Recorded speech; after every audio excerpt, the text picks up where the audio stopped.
Dalam kepercayaan iman kita kepada Tuhan, ada ruang yang harus kita berikan kepada hal-hal yang bersifat misteri. Sesuatu yang tidak dapat terselami dengan akal pikiran kita, yang memang serba terbatas, perlu dan harus ditaklukkan kepada kuasa Tuhan, yang dengan hikmat-Nya akan memampukan kita dengan pikiran yang terbatas, memahami dan menyelami akan ketidakterbatasan Tuhan. Dan ruang misteri yang kita perlu sediakan di dalam iman percaya kita itu adalah hal-hal yang melampaui akal. Ada sebutan tidak masuk akal, berarti sesuatu yang memang akal kita tidak dapat menerimanya. Namun pada saat akal tidak dapat menerima sesuatu yang tidak masuk akal itu, disitulah sebenarnya ruang iman berbicara. Disitulah sesungguhnya hal yang tampaknya tidak masuk akal itu kita sebutkan sebagai hal yang melampaui akal kita. Karena ada hal-hal yang misteri itu yang mau tidak mau harus kita hadapi dan harus kita pahami sebagai bagian dari iman percaya kita. Begitu pula tentang kebangkitan Tuhan Yesus Kristus. Bangkit dari kematian adalah sesuatu yang tidak dapat diterima dengan akal manusia begitu saja. Perlu ada upaya-upaya keyakinan supaya sungguh orang yang memahaminya bisa mempercayainya. Namun sekalipun belum memahaminya, kita tetap bisa mempercayainya. Dan itulah iman. Saya Nikolas Kurniawan menemani di dalam Sabda Tuhan lagi, masih dalam rangkaian serial Sapaan atau Pertanyaan Yesus setelah kebangkitannya. Kali ini dari Lukas pasal 24 ayat 39 sampai 43. Lihatlah tanganku dan kakiku, aku sendirilah ini. Rabalah aku dan lihatlah, karena hantu tidak ada daging dan tulangnya, seperti yang kamu lihat ada padaku. Sambil berkata demikian, ia memperlihatkan tangan dan kakinya kepada mereka. Dan ketika mereka belum percaya karena girangnya dan masih heran, berkatalah ia kepada mereka, "Adakah padamu makanan di sini?" Lalu mereka memberikan kepadanya sepotong ikan goreng. Ia mengambilnya dan memakannya di depan mata mereka. Upaya keyakinan oleh Yesus kepada para pengikutnya setelah ia bangkit, dalam kurun waktu 40 hari, Yesus menampakkan diri dan menghampiri setiap pengikutnya yang ia mau bekali dengan perlengkapan-perlengkapan agar dapat melayani Tuhan dengan lebih baik dan menyebarluaskan berita kabar baik yang Tuhan ingin sampaikan kepada dunia ini. Dalam rangka itulah maka persiapan yang Tuhan lakukan kepada para pengikutnya dengan menampakkan diri dan menghampiri mereka dalam segala keraguan dan ketidakpercayaan mereka. Para murid masih belum menyediakan ruang misteri di dalam hidup mereka, karena mereka masih dengan nalar yang sederhana memahami akan guru mereka yang pernah bersama-sama dengan mereka. Dan kali ini ketika Yesus bangkit dan menampakkan diri beberapa kali kepada para muridnya, tetap saja masih menyisakan satu keraguan, ketidakpercayaan, sebuah keheranan yang menyebabkan mereka masih tetap belum yakin bahwa Yesus betul-betul bangkit.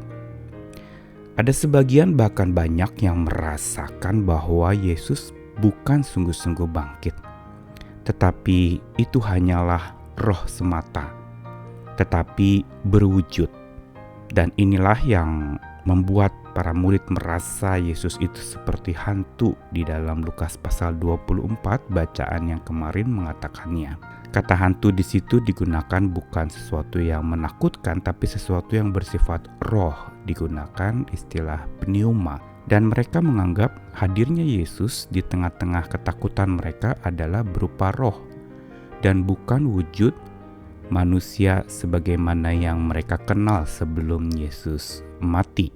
Mereka menganggap ini adalah sesuatu yang bersifat spirit, sehingga Yesus mencoba meyakinkan mereka bahwa dia bukan semata berupa roh yang ada di hadapan para murid, tapi dia sungguh-sungguh sosok Yesus yang bertubuh, Yesus yang punya jasmani sebagaimana manusia, namun jasmani yang baru, yang berbeda dengan mereka.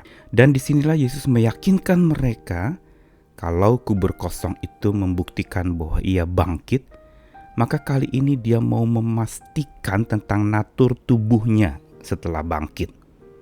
Karenanya dia mengundang para murid untuk supaya mereka meraba tangan, kaki Yesus, minta untuk mereka itu melihat dengan jelas, untuk meyakinkan bahwa Yesus yang hadir itu bukan berupa roh, tetapi sungguh-sungguh berdaging dan bertulang.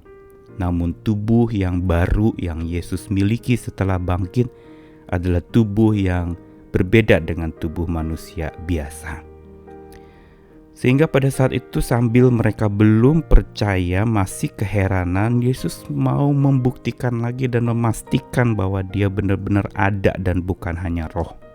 Sehingga dia bertanya, "Adakah padamu makanan di sini?" Ini satu cara sederhana untuk Tuhan memastikan natur tubuhnya setelah bangkit. Murid-murid itu memberikan kepada Yesus sepotong ikan goreng dan Yesus mengambil serta memakannya di depan mata mereka. Ini yang membuat satu langkah oleh Tuhan untuk memastikan natur tubuhnya, bahwa kalau dia hanya berupa roh, dia tidak bisa makan ikan goreng. Tetapi dia mengambil sepotong ikan goreng itu, mengambil dengan tangannya, memakannya di depan mata mereka. Ini sesungguhnya sesuatu yang memang tidak biasa dan misteri bagi manusia. Tentang satu sosok yang bangkit tetapi bukan berupa roh, namun juga ada tubuhnya, bisa makan, bisa mengambil sepotong ikan goreng itu. Karenanya di balik pertanyaan adakah padamu makanan di sini, sesungguhnya Yesus bukan karena ingin makan atau semata meminta-minta makanan kepada murid-muridnya. Tapi Yesus justru dalam rangka memastikan natur tubuhnya setelah bangkit. Setelah ia membuktikan dengan kubur kosong yang menandakan bahwa dia sungguh-sungguh hidup dan bangkit, maka sekarang dia mendemonstrasikan dengan makan ikan di hadapan murid-murid. Kenapa Tuhan melakukan hal ini? Tujuannya adalah agar mereka, para pengikut Yesus itu percaya dan diberdayakan oleh Tuhan untuk menjadi saksi Tuhan yang tidak henti bercahaya. Ini yang juga Tuhan lakukan kepada setiap kita saat mengalami keraguan, saat mulai tidak percaya dan tidak berdaya. Tuhan sesungguhnya datang mau menghampiri kepada setiap kita untuk supaya kita yakin bahwa sungguh-sungguh Yesus yang kita percaya yaitu adalah Yesus yang sungguh-sungguh hidup dan tidak pernah dapat mati karena dialah sumber hidup kita. Dia sungguh bangkit dan tubuh yang bangkit itu adalah tubuh yang tidak dapat binasa lagi. Ini berita penghiburan dan kekuatan untuk setiap kita mungkin yang juga sedang sakit atau merasakan luka secara fisik. Tuhan sungguh akan mengganti dan memberikan kepada kita setelah kita mati nanti tubuh yang baru, tubuh yang dibangkitkan oleh kuasa Tuhan. Karena itu kubur kosong dan ikan goreng ini menjadi bukti dan kepastian dia sungguh-sungguh bangkit. Percayalah kepadanya, tetaplah mengikut dia dan beri dirimu untuk diberdayakan menjadi saksinya yang tidak pernah henti bercahaya bagi orang lain. Tuhan mengasihi dan memberkati kita. Amin.